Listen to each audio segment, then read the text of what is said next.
I'd never put anyone off, but I would only say you've got to want to do it or die. Mm-hmm. Otherwise, simply no point in even starting. Is that fair? Yeah, you've got to have the passion to persist. Or the lunacy. Yeah. Yes. I had aunties taking my numbers, and if an auntie asks you for your number, kind of chirps in you, I'm not going to say no. So they're still messaging me now, being like, "Oh, you okay? How are things?" Whatever I do, whatever I'm a part of, it has to be a part of my legacy in an impactful way, because time is very limited. I don't know how much time I had. I would like to live to 100, but I don't know if I will. Someone said, why is this particular shot framed in this way with the beautiful this there and da-da-da. And he said, because if you panned an inch that way, you'd see a gas station, and an inch that way, you'd see a tower block. Yeah. And it's sometimes it's as simple as that. It's you're just trying to avoid the tower blocks and the gas station. I was having a sword fight on a ship with a mouse, and it's you just needed Julia Roberts to come. Honestly, Tink. Hello and welcome to the BIFA Podcast with me, Joy Hunter. And me, Karis Aldridge. Each week we'll be talking to a new guest about their journey into film, their most inspiring cinema-going experiences, and what makes independent film so special. But this week we're doing a fun little new format. It's not just any BIFA podcast, it's the best of last season BIFA podcast. Karis, can you believe it? I cannot believe it, and well done. That's quite a mouthful, and you did that so eloquently. My God. We're going to do an awards since we're BIFA, so it's the best moments of the BIFA podcast awards version of the BIFA podcast. Perfect. Yeah, that's really catchy. Yeah, that's really easy. Yeah, great. So we're going to look back on all of our iconic guests and some of their best moments, aren't we, Karis? We are indeed, because there were so many great moments. There sure were. Yeah. There sure were. I love this. We're just picking ourselves up. Brilliant. We have tried to connect all of our guests like insane conspiracy theories, haven't we, Karis? Throughout the recordings of last season. I think you called it the BCU. I did term the BCU, the BIFA Cinematic Universe, because everyone is somehow connected. Everybody's connected, guys. Yeah. So maybe it's time that we try and start the BCU once and for all on tape. Will Poulter, starting strong. So Will Poulter is connected to Louise Brealey. Yes, who interviewed him, a young Will Poulter. For when Son he of was Rambo. doing Son of Rambo. There we go. Okay, so there's our first link. That's a really fun connection. There we go. Yeah. We looked up the interview and it's baby Will Poulter and baby Louise Brealey talking to each other. Very exciting. Okay, who's next on the list? Ashley Walters. He was in Top Boy with Letitia Wright. With Letitia. So there's another He was guest. in season 1, yes. Well, Letitia and Will are both in the other cinematic universe, Marvel. There we go. Excellent. Okay, we've added a link to the chain. Yeah. Cool. All right. Our rival cinematic universe. Yeah. Forget about that. Way smaller, though, obviously. Tim Key. He was in the final series of Peep Show with David Mitchell and Robert Webb. Yes. David Mitchell was in a show with Louise Brealey. Oh, yeah. And he was also in The Paper, the spin-off of The Office. Which was written by Stephen Merchant, of course. Another guest. Smashed it. Emily Watson is in June Prophecy with Ashley Walters. Need I say any more? Smashing it. David Johnson, Rylane, yes. My Colin favourite. Firth was in Rylane. He was. It was a blink and you miss it cameo, but he was in it. And Colin Firth was in Bridget Jones with Celia Imrie. Yes. There we go. Perfect. Beautiful. Chopé Durissi. Okay, Chopé. Gangs of London. He stars alongside Joe Cole. Yes. Joe Cole was in Long Way Down with Imogen Poots. Nice. That's good. That's not go. where I thought you were going to go with it, but that was perfect. That's where I went. Yeah. And he's Sirius Black in the audiobook. The Harry Potter audiobook. Yeah. And Louise Brealey is Hey, Hooch. Madam Hooch. The Hoochmeister. The Hoochmeister. Rose Byrne Byrne was in 28 Days Later with Imogen Poots. So we can get there quicker. That's much weeks. smoother. 28 weeks, I'm told. 28 weeks. Nick Mohammed. Nick Mohammed. Oh, this is an easy one. He was in Celebrity Traitors with the one our and only iconic gal, Queen Celia. There we Celia go. Imrie. So we did it. We did. So that's the BCU, everyone. It's really good stuff. Deeply connected. Exactly. So without further ado, Karis, shall we move on to the best of BIFA Podcast Moments Awards? Please. I'm on the edge of my seat. I'm do it. so excited. Okay, cool. So our first award is for Best Interaction with a Fan. And the nominees are Tim Key, David Johnson, and Louise Brealey. Let's take a look. I watched a film recently with, do you know a guy called Tom Basden? Never heard of him. Who? What? Well, Yeah. watch out for him because he's a triple threat. And I went and watched The Ballad of Wallace Island. Which, No way. yeah, I made that with him. Oh, wow. And we watched it in Exeter. Yeah. And then he had Maltesers. And I'm like, okay, this is insane. And we're sat at the back and we're going to do a Q&A at the end. He's eating these Maltesers. And then there's this scene where it's a really emotional scene with him. And do you know Kerry Mulligan? Kind of underground I think so. artist. Basically Yeah. world class. Up and coming, yeah. Sure. Quadruple threat, probably. What's the fourth? British Rose. Farming. So he's eating these Maltesers, but I'm thinking it's really emotional. If someone is like watching Basden on screen with his little eyes, welling up because he's like going through the mill in this scene, and they're listening to someone eating Maltesers, and they swing round and they see the same person. I'm just like watching him and waiting for that to happen and thinking that this can't happen.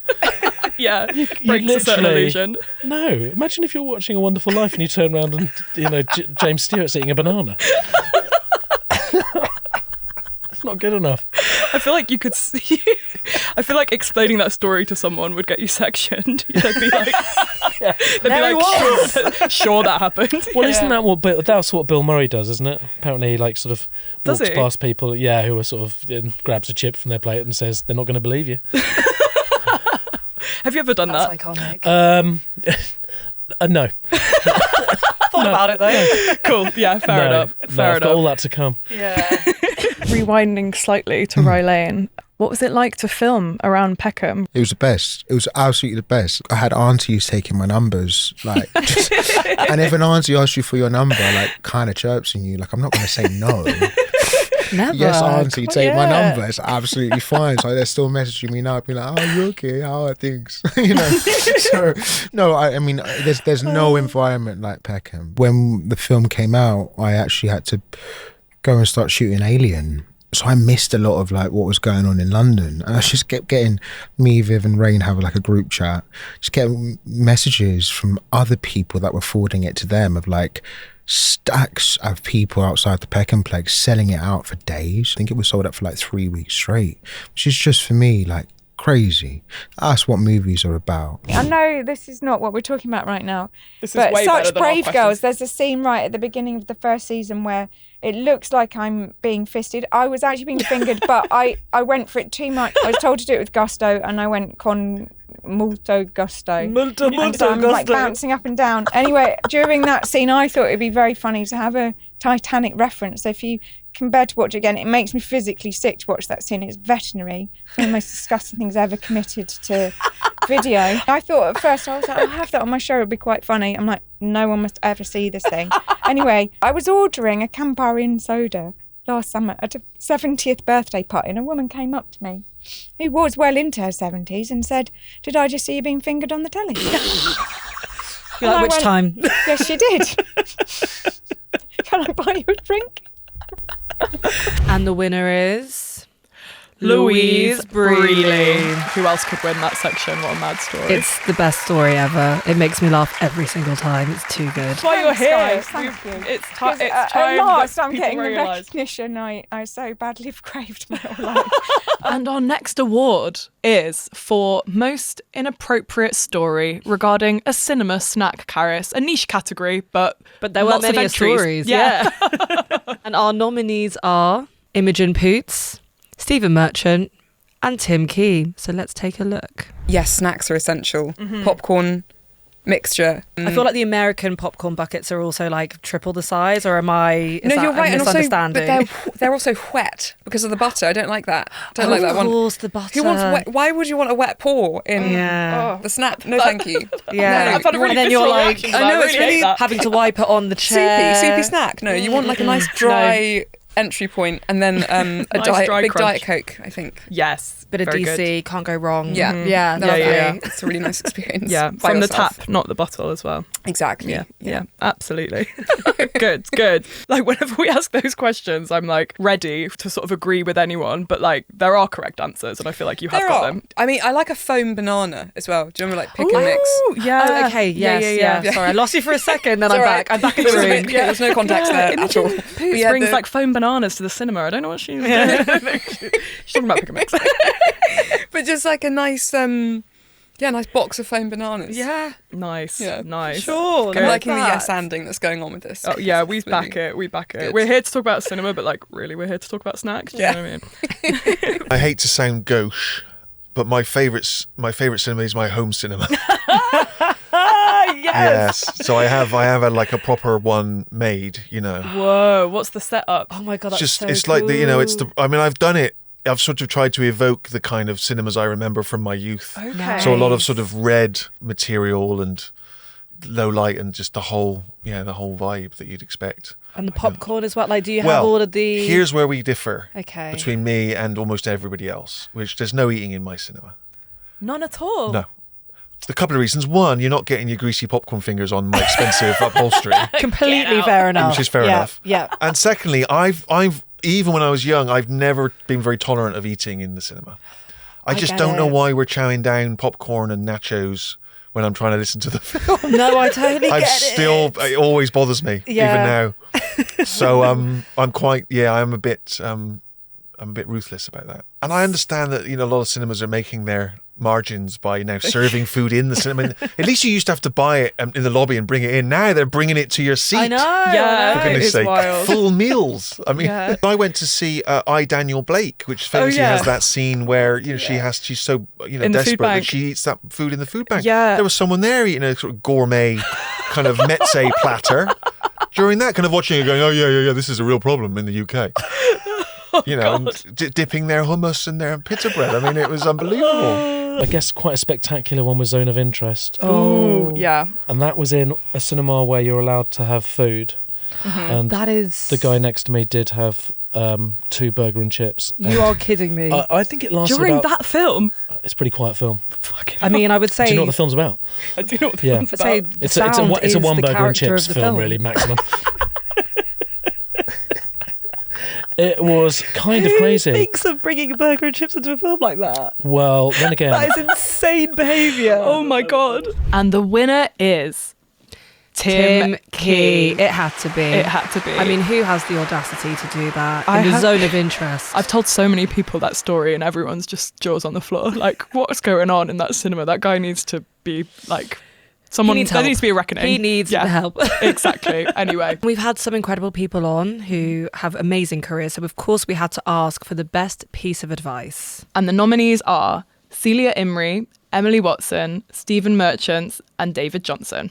I'd never put anyone off, but I would only say you've got to want to do it or die. Otherwise, simply no point in even starting. Is that fair? Yeah. You've got to have the passion to persist. Yeah. Or the lunacy? Yeah. Yes. Both. Yeah, absolutely. You've mentioned before that the best advice that you've been given is to make a nuisance of yourself. When was the last time you made a nuisance of yourself? Yesterday, I should think. Nice. Or this morning.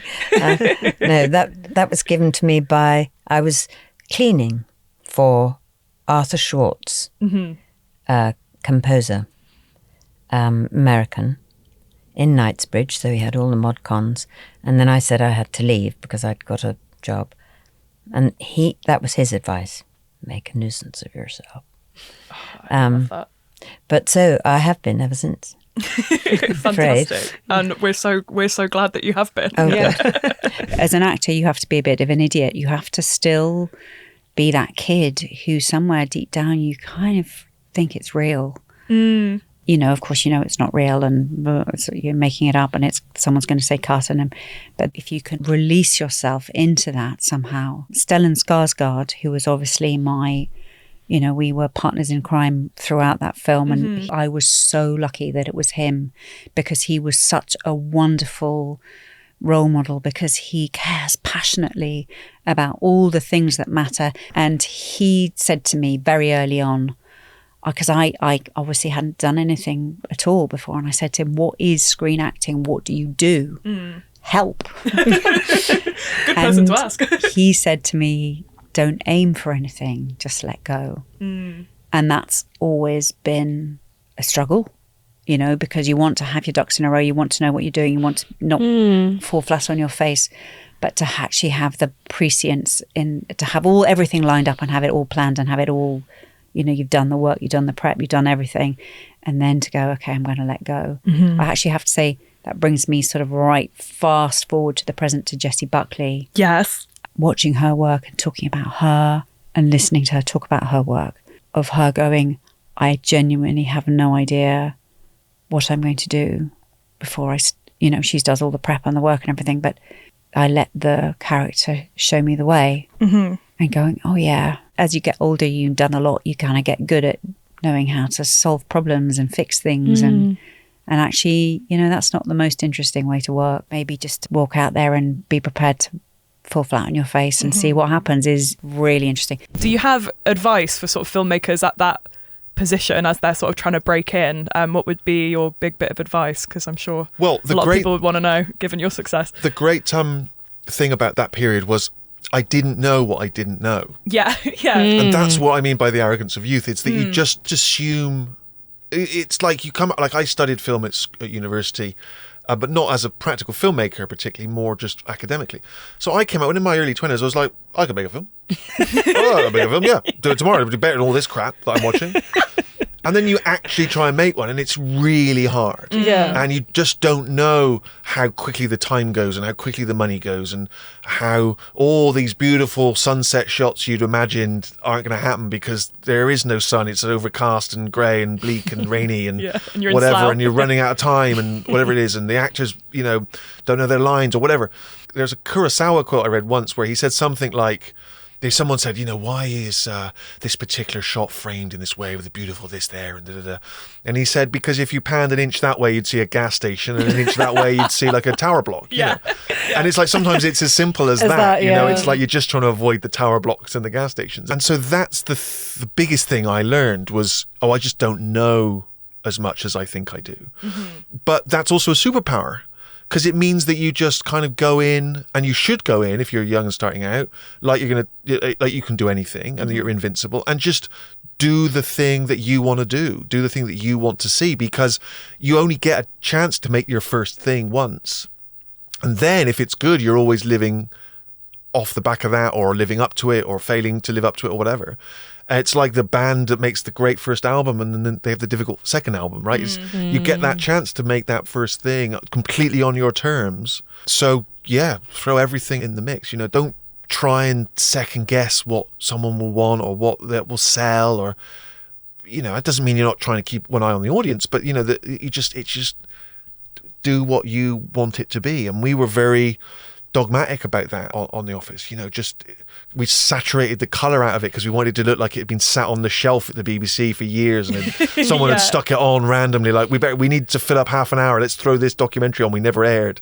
You know what I mean? And kind of we made it slower than it should have been, just so you sort of sat in the drudgery or the silence of that office, you know, which are things you probably would never do now, because you'd think, got to keep it pacey, you know, you're one eye on the audience, you know, but you didn't know any of those things about, you know, the impatience of a TV audience, and you didn't know anything about test screenings or anything like that. So you just did what felt kind of right, you know, in the moment. Yeah, and ignorance is kind of bliss in a way. Absolutely. Yeah, and absolutely. if you knew the task ahead of you, then it would maybe like fill you with too much fear to actually do the thing. Definitely. Yeah. It's much, much harder now. When I go into projects now, I'm much more stressed than I ever was on The Office, because I know what's coming. Yeah, right. You Exactly. know, I know what's coming down the pipe. You know what you're getting yourself in for. Yeah. There's just something about wanting to work, you know. I love my work. I love my job. But a lot of what people will find, filmmakers around the world, I'm talking about actors, I'm talking about directors, I'm talking about all of it, is that you're having to tell people what you are. It doesn't work the other way around. You know what I mean? Like if that was the truth, after, you know, industry, I'd just be doing the same thing. No one would know, we wouldn't have this conversation about all the other things that I've done, which I think confuses people, and I'm going to carry on telling them why. Do you know what I mean? I think that that's just part of what it is. It's not for any other reason than just like, this is who I am, and you have to be able to hope that other people want to work with you to expand these things. Yeah, I don't know if that makes sense, but that's how it feels. Yeah, makes perfect sense. And the winner is Stephen Merchant. Smirchant came through. The smirch. He knew what to say. It was really good advice, that. He has great advice. Thank you, Stephen. Thank you, Stephen. And our next category is Best Story about the most inspirational person in their career. And the nominees are Emily Watson, Celia Imrie, Imogen Poots, and Letitia Wright. One of the things that the two of them have helped in Paul with God's Creatures, and then both of them on Hamlet, really made me realise that one of the most important things to me in being in this, you know, particularly the independent film community, is building those relationships, and particularly with younger people.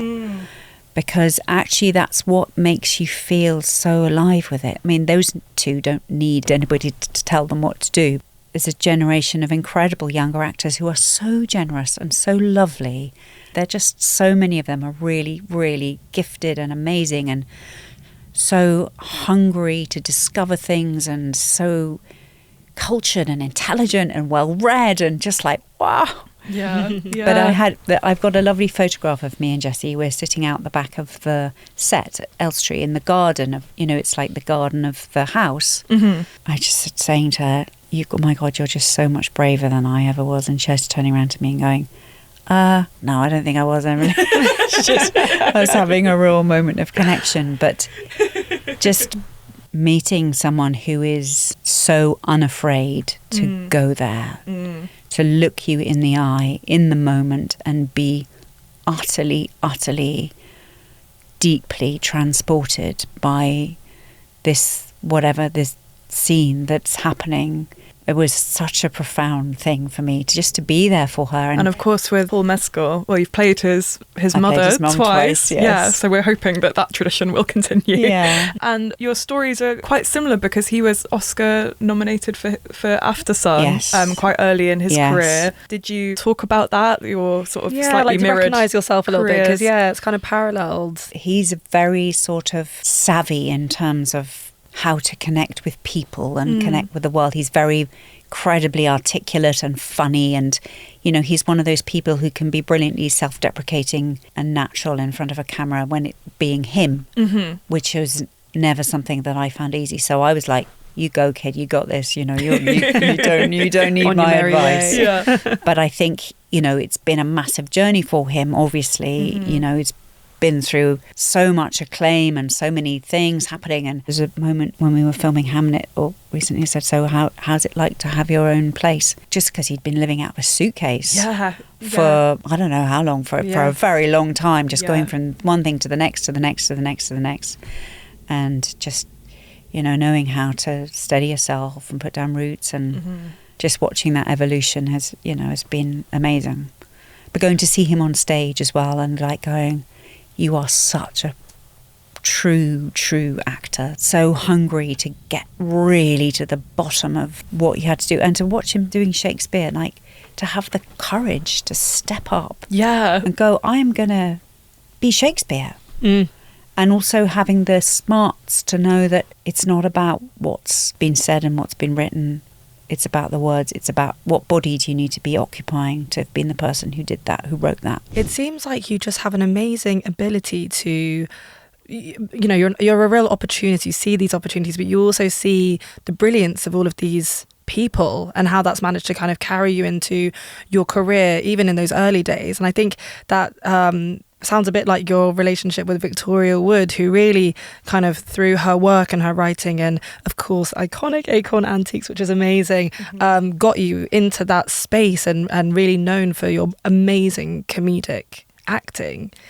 I am eternally grateful to her for giving me, Miss Babs, and all the things she wrote. What was astonishing about her, actually, was that, you know, she wrote all these fabulous parts and gave them all away, all these marvellous, you know, lines, and gave them all away. So, I mean, it was and also we had tiny little mini company that stayed together, and that was wonderful, because even though we probably didn't meet necessarily much in between the series, we could come together and get on really fast because we knew each other. It was a wonderful time. And she wrote like music, so everything had to be absolutely as she'd written it, which was great. And, you know, you mentioned Acorn Antiques. That was never done in front of an audience, because I don't think we'd ever have got through it. It had to be very, very serious. Yeah, I can imagine that just being an incredible set to be on. Did you laugh all the way through it? Like, I think I would just burst out laughing. Or did you have to keep it very serious? It was watching the cameramen that made me laugh, though, because they thought, you know, in amongst this rather polished series of sketches that were so good, what's going on? She's picking up the phone and it's still ringing, you know, or Duncan's got the boom on his head. What's happening? And their quizzical looks, thinking, I don't understand what's going on. And you've just banged into my camera. They didn't get it, which was thrilling, because they didn't understand what was happening. Oh my God. Until the last. I see. Yeah, I see. So good. I can imagine them but we had going home and chatting to their friends like, what was going on? Very serious. Obviously, everyone knows Kristen Stewart as an amazing actress. Yes. What's it been like working with her as a director? It's like my favourite thing to talk about, because I am so proud of her. And I'm proud of her because she's exceptional and she was born to do it, and that we got to do it together. But I wonder if people really realise how brave it is. You know, she is perceived as being an exceptional actor with an incredible body of work and the calibre that she always delivers on. But to then say, I'm going to try something else with the world, you know, watching you, that's no easy feat or decision. But yeah, I've never thought about it like that, because I guess if you start without that, like, all that fame in a different discipline, like, you can make a few far like safer. I mean, luckily the film was great, but you can make a few like crappy shorts and not many people will see. It's not like everyone's gonna watch them. Yeah, there's an extra layer of scrutiny. Oh my God, for I didn't even think about that pressure. Yeah. But yeah, I mean, she pulled it off. So she did, and who knows, by the way, if she even felt that. Yeah, because there's something about Kristen which is just, she just has to do it, and she will do it, and there's a fire to that. But from an outsider watching, I was like, wow, it's amazing, because fear is the thing that prevents so many people from making their feature, or that, like, they think they have to kind of curate it in such a way where it will get funding, and it will, and I understand all of that caution, but yeah, she just went and she fucking did it, and she's so brilliant at directing. She, as a person, is my favourite person to be around, and just despite everything that I think she has experienced as a movie star, her life is incredibly tactile and real, and I think that's why she's able to bring what she does to the screen, but also as a director have that just immense emotional, like a rapacious appetite, you know, for humanity. Like, she's so curious. It's so nice to hear you talking about your relationship with Chadwick, because it does feel like, obviously, we as audiences can see it as this like lovely brother-sisterly relationship on screen, but to know that it was like that behind closed doors as well is beautiful, and it's amazing that it was captured on screen. And it's really a film that talks a lot about legacy, which actually I think is kind of a through line of a lot of your work, interestingly. What does legacy kind of mean to you? It's everything. Firstly, what I love about the opportunity to explore legacy for Shuri, especially in the second film, is based on everything that we built in the first. You know, we built something that many people around the world, no matter what you look like, or where you're from, could just be like, wow, I've never seen anything like this, and I'm intrigued. I'm pulled in, and what it did for like so many little boys and girls around the world, you know, sparking their minds and their hearts, whether it's inspiring for them for science, whether it's inspire them in the way they think about themselves. So that was always a part of the thing that held us together as a team of what we're trying to make. And then the second film, obviously, losing my brother, and thinking about the ways in which I could move forward with it, that was something that came back, you know, legacy and what he was a part of, and also like the types of films that he did too.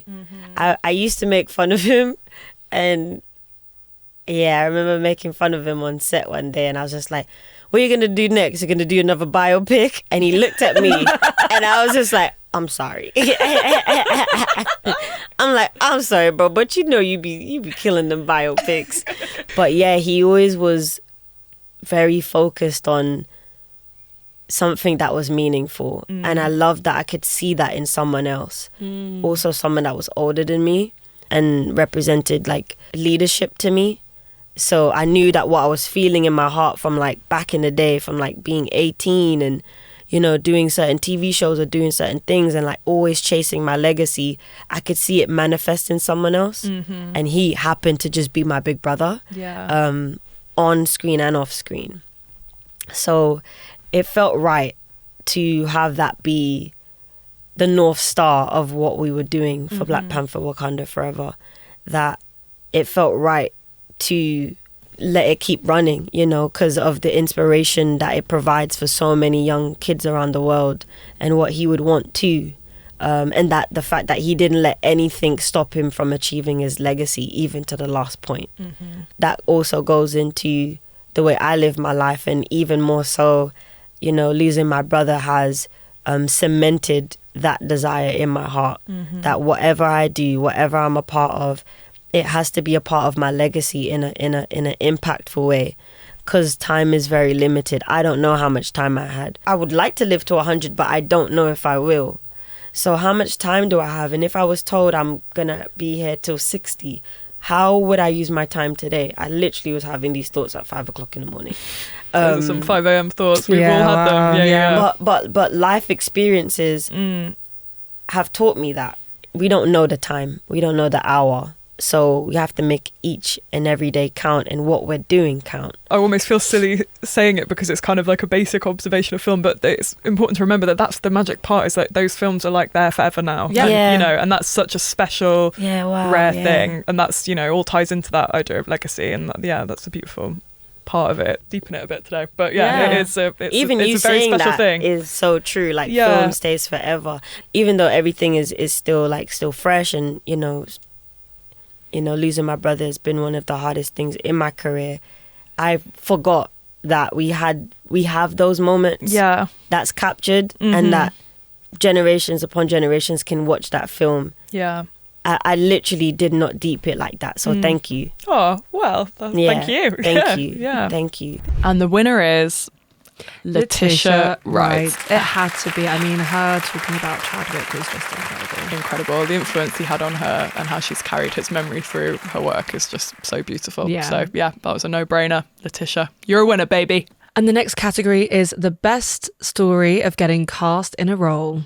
And the nominees are Celia Imrie, Ashley Walters, Chopé Drissu, and Louise Brealey. And did you know while you were making some of these films that they were going to provide us with some of the most kind of iconic scenes of all time? No, I don't do know that, actually. I mean, I'm ashamed to say there was a time when I was asked to go and do a reading of a film. Now, I'm not a very good sight reader, so I sort of slightly dread it. But anyway, I went to this very posh hotel, huge, great table, and we began to read this script. The lead actress who'd been cast wasn't there because she was in America. Anyway, I got halfway through and I went, there was a break, and I rang a friend of mine. And I said, I'm doing this reading of a film. It's about this person, she wants to give up drinking too much wine, she wants to give up cigarettes, she thinks she's too fat. She doesn't really do anything, she writes a book, and it's never going to be made, nothing happens. She said, Seals, is it Bridget Jones's Diary? I said, how do you know? And she said, Seals, it's only been out in the newspapers for the last 2 years, bits of it. And I said, well, you know, nothing happens. So, I mean, I suppose I'll do it if I, anyway.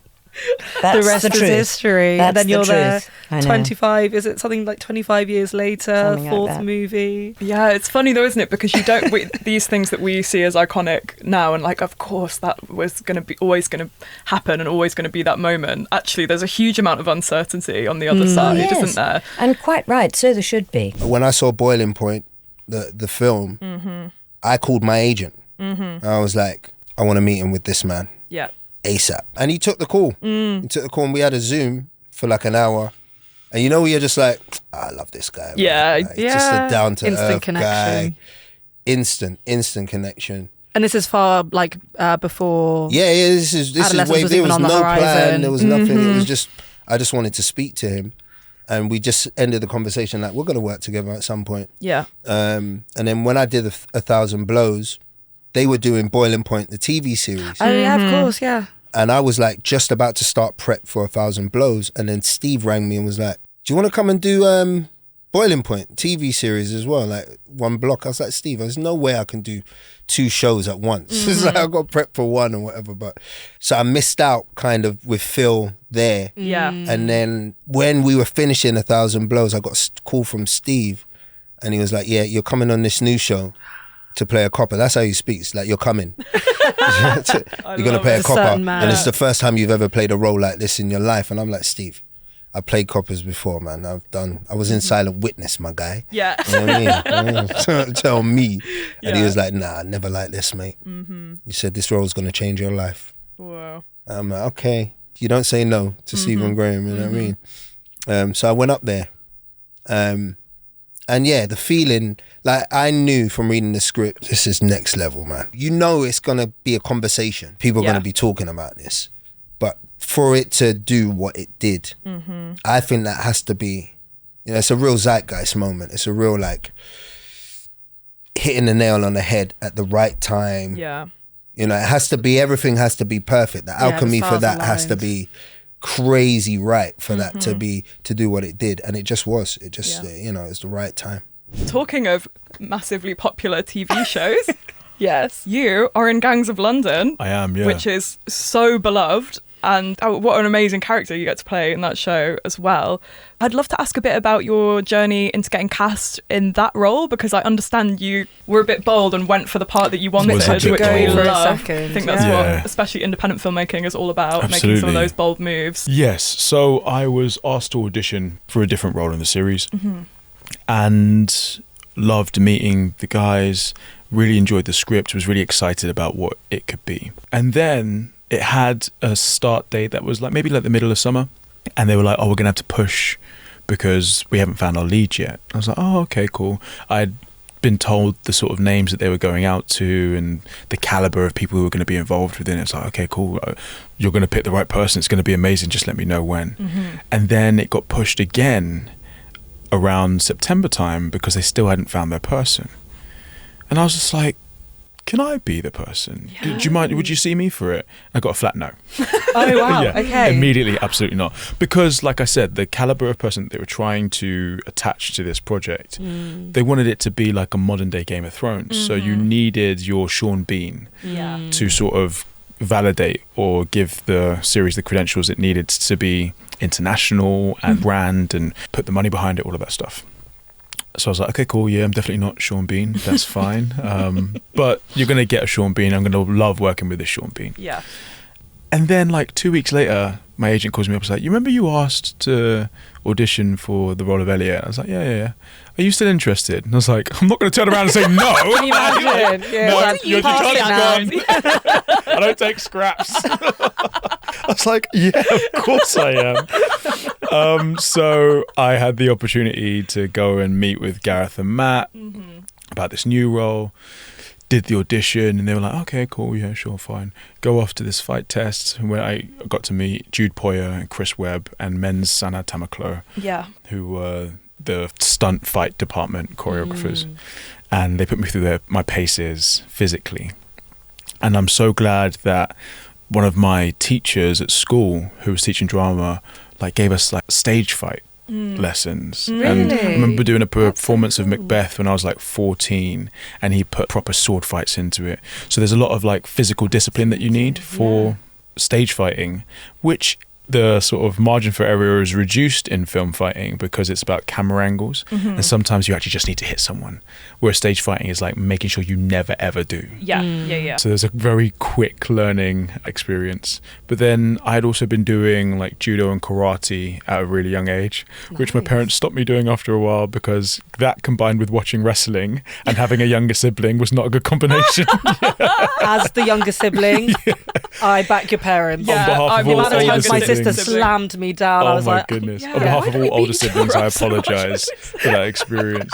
So I'd had like a combat experience growing up, Okay, so you were which I was ready. able to directly apply to that. And then I was just like, I guess we'll wait and see. Maybe even just having the opportunity was amazing. If it doesn't work out, it doesn't work out. And at least I was so proud of myself for asking for something. Yeah, You know, definitely. I think I'm not the only person in the history of mankind who has struggled to ask for help or to like make space for themselves. But on that occasion I did, and that enough was like a great thing to take from that experience. But then they turned around and offered me the role. that's amazing. And yeah, I suppose the rest is kind of history. Yeah. I mean, it's super exciting, Yeah. obviously.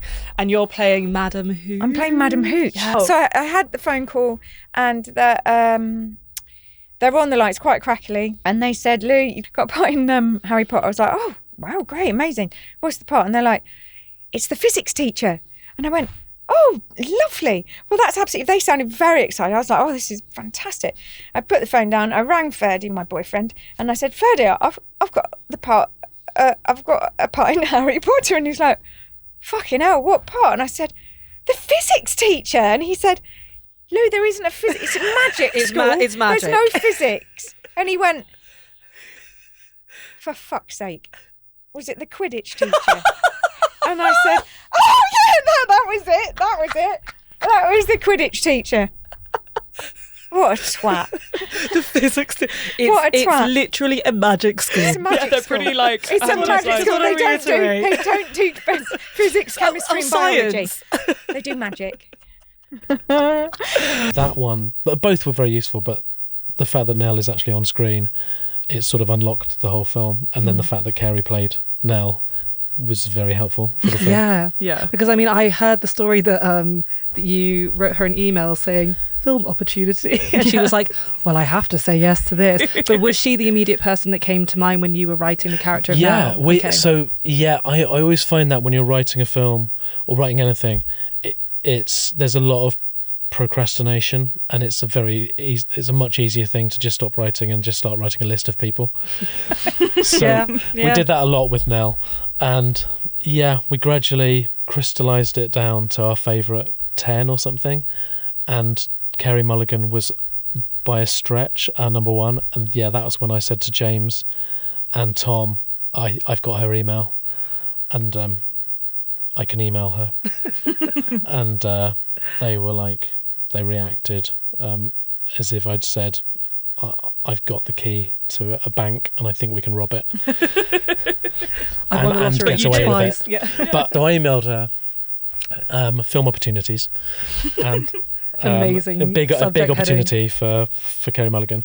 And she wrote back that day saying, I mean, I'd love to read the script. Amazing. Yeah, it's like Takeshi's Castle. Do you know that show? I do know that. Now that's something I have seen. So you don't know which doors you're going to push on, which are like is just a wall, and which doors are going to like fly open. And so the Carey Mulligan door might just have been a wall, and just amazingly, you push on that door, and there's Carey Mulligan, because she was aware of what we did, and she listened to our radio program, and so you don't. It's not like just a mad. Ice cold start. It is actually a person going, they've thought of me for this film. Then obviously it all then rests on whether she'll enjoy the script, and she signed up. And at that point, she wanted to be, because she's an exec producer on it as well. So I is don't know that how when that happened? I or- don't know how any of that works. Oh, okay. Neither do I. But it's she's a bloody fine. brilliant executive producer. She executive produced the hell out of that film. I mean, to My be fair to God, myself, did I she? think I'm an executive producer. Nice. So that puts that into perspective. But yeah, it just unlocked everything. She's so good in the film, but also just so good in a sort of a 360-degree way, where she was just brilliant to work with and a great energy on set. And she's just a really fantastic person. The short, if we'd stretched that to a feature without Carey Mulligan, I think we might have been in a world of trouble. Sometimes, in order to stretch something, you have to have Carey Mulligan. You've got to bring up Kerry. Yeah. And the winner is Ashley Walters. 'Cause Come you on gotta now. love that Stephen Graham just Yeah. like getting in there. I love it. I love that he was just like, this role's going to change your life. And it did. And then it just does. Yeah. Like, yeah, you don't mess with Stephen He's a Graham. sure man. And for our next category, we had some really interesting discussions on the podcast about what our guests thought needed to change for the better in the industry. So we've got an award now for best contribution to those discussions. And the nominees are Shope Darisu, Nick Mohammed, and Louise Brealey. We've spoken a bit about representation throughout our chat, and you've said before in an article that the gatekeepers in the industry needed to sort of be shown what's profitable. I think you talked a bit about, you referenced Bridgerton and Mr. Malcolm's List, which you were part of, and that sort of moment of like slightly ahistorical colourblind casting and how massively popular that was. And I know you also studied economics at university, so I don't know, I wonder if you have a bit more of a view of the kind of business side of the industry off the back of that, and I your really thoughts on should. it. Yeah. I really should. But it was so interesting, that quote about just showing it, it's kind of like making a use case or sort of showing the commissioner what can be successful and think- sort of flipping the script. I thought that was a really interesting I think sentiment. Black Panther Yeah. was a real watershed moment for that. You know, I think that film could have been produced a lot earlier than it was. Yeah. And then when it finally was, it's like, oh, Yeah. people will turn up for this. Yeah. Build it and they will come. Yeah. You know, and we have to be Absolutely. allowed to build it. And look at Sinners again, I Ryan was literally Coogler, about to say. and Big Sinners the fan, massive. isn't I think I'm not going to get the actual numbers out because I'll be wrong. But across his career so far, which is not as long as some really, He's super young still. yeah, super young. But he's also he's also become, through Sinners and Black Panther 2, Creed, Free one of the Guy. highest grossing directors of all time. Yeah. It's amazing. Empower people to tell their stories, and you will be surprised at how universal and how easy it is to connect with. And yeah, once again, the more stories we tell, the more we're going to connect with each other, and the more we'll learn how similar we are rather than how different we are. You've talked a bit before about sometimes certain demographics of creatives are only commissioned to sort of make something that is about their identity and their Yes. Yeah, if experience. you're an which Identity is, underrepresented show. voice, then it Yes, has to be yes. about Yeah. identity. Yeah, I think it's true. And you look, you know, I feel like if you find a queer writer, a person of colour, disabled writer, someone from the trans community, inevitably, certainly their first show, they will have been not pressured's the wrong word. The commissioner would absolutely have steered them towards writing about their identity, because Yeah. that is and you know, it's so frustrating because I just want to write about anything. Yes. Yeah. But, you know, if I was writing about racism growing up in like 1980s and 90s near Bradford, that is so much more that they want to hear from me Yeah. than like, oh, it's Mr. Swallow just sort of, you know, doing his thing, trying to put on a Christmas Carol or whatever he's trying to do. You know, it's they just don't want to hear it. And I actually speak a lot about it in the show, in Show Pony. Show Pony, yes. But as Mr. Swallow, just Right. it sort of takes the edge off it, talking about it well, as Mr. that's it, Swallow. but that does what you're rallying against by doing that. Yes, almost. well, Like, quite, yeah. It's like, oh no, that suddenly doesn't fit our. You know, they have a very specific view of what I think sort of tackling the diversity and lack of representation problem is, and it sadly is a little bit narrow-minded, and it's, I think, personally, I believe it to be a symptom of the fact that the higher up you go within film, telly and commissioning, and that is that, you know, the lack of representation becomes really pronounced. And so this really feels like bunch of white people sat around a room and said, how do we solve it? I was like, oh great, Yeah. let's have a diverse pot of money, and that's for diverse people to tell their diverse stories. We've done it, we've nailed it. And of course to a degree, that is great. And it certainly has come on in leaps and bounds from when I was first starting out, when there was probably one person of colour on telly. Yeah. Right. One commission for a person of colour, maybe. Or even if you're a woman, like, there was like, oh, well, we've got female comedy. Yeah. We've got Watson and Oliver doing their shows, so Anna and Katie can't have their show. It was mad. Like one genre, female that's a genre. Mock the Week or quite. I mean, it's terrifying that was literally only 10 years ago, 15 years ago. So things have definitely come on, but it is still very much, it is identity skewed. And the problem is, if you look at it now, look at the recent commissions that have come out from queer writers, people of colour, disabled writers. They are primarily about their identity, and there is an expectation and a leaning towards that. Well, that will get you that commission. And that's not to say those shows aren't good or don't deserve their place. They're so important, but it can't be the only thing. Can't be everything. A true representation of equality would be like, we've got this trans writer to write about dentists, or we've got, it doesn't matter. Fine if they've got a really compelling original story, of course, and some of those stories are going to be so potent because they have that level of authenticity, but it can't be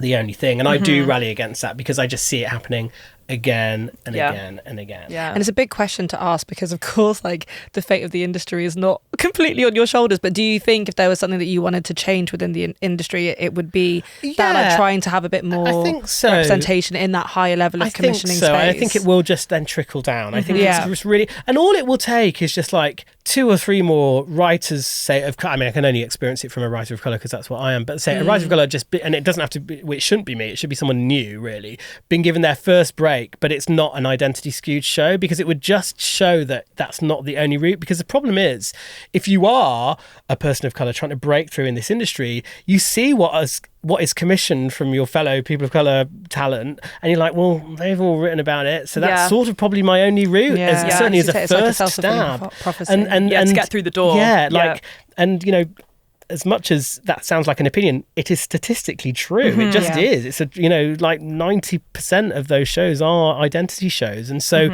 we do need to redress that. I think redress that sort of balance a little bit. And I would, I talk about it as much as I can to try and change it. And I think there are changes, but I do. And look, I've talked to commissioners about it, and they're really open to talking about it, which is great. And I really welcome the conversation about it. I think I don't think commissioning's easy by any means. There's a big talent pool, and there are relatively fewer commissions. Not everyone's going to get their commission, and sometimes a commissioner's always going to be damned if they do, damned if they don't, because they're always going to maybe upset someone.